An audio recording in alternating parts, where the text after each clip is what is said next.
اللہ کے رسول فجر کی نماز پڑھا رہے ہیں، میں پیچھے نماز پڑھ رہا ہوں اور پہلی صف میں 21ویں نمبر پہ میں کھڑا ہوں۔ نبی کریم علیہ الصلوۃ والسلام نے نماز پڑھائی تو مزہ آ گیا۔ نماز کے بعد حضور نے غلاموں کی طرف رخ پھیرا، ایک کھجوروں کا ٹوکرا آیا، اللہ کے رسول کھجوریں نکال نکال کے تقسیم کرنے لگے۔ 20 صحابہ کو دی تو 21واں نمبر میرا بھی آیا۔ حضرت علی کہتے ہیں میں خواب دیکھ رہا ہوں، خواب میری وچ ماہی آیا تے میں گل وچ پا لئیاں باواں، ڈر دی ماری اکھ بھی نہ کھولا کتے پھر بھی چڑھ نہ جاواں۔ کہتے میں نے دیکھا حضور نے کھجور اٹھائی، اس کو صاف کیا، مجھے دی۔ فرماتے کچھ کھجور کا مزہ، کچھ دست مبارک کا مزہ، کمال ہی ہو گئی، اتنا ذائقہ آیا۔ حضرت علی فرماتے ہیں دل بڑا کرتا تھا کہ ایک کھجور اور مل جائے، پر سب کو ایک ایک ملی تھی، میں نے مطالبہ نہیں کیا۔ فرماتے ہیں ابھی کھجور کھا ہی رہا تھا کہ مسجد میں اذان کی آواز آئی، میرے دل سے ہاں نکلی کہ یار کبھی تو ٹھہر جاتا نا، تھوڑی دیر کبھی ٹھہر جاتا نا، ذرا ٹھہر جا مؤذن، میرا دل دہل رہا ہے، تو ذرا ٹھہر جاتا۔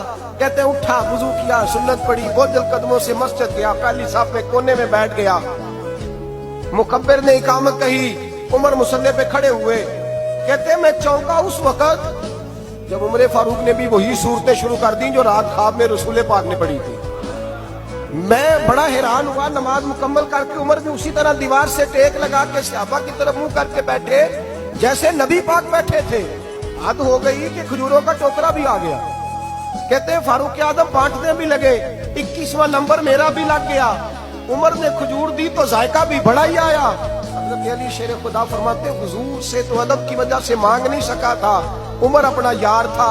ایک کھجور کھائی تو میں نے کہا عمر یار ایک اور دے دے، تو کہتے ہیں فاروق اعظم نے ٹوکری میں ہاتھ رکھا، کھجور صاف کی، میں سمجھا ملنے لگی ہے۔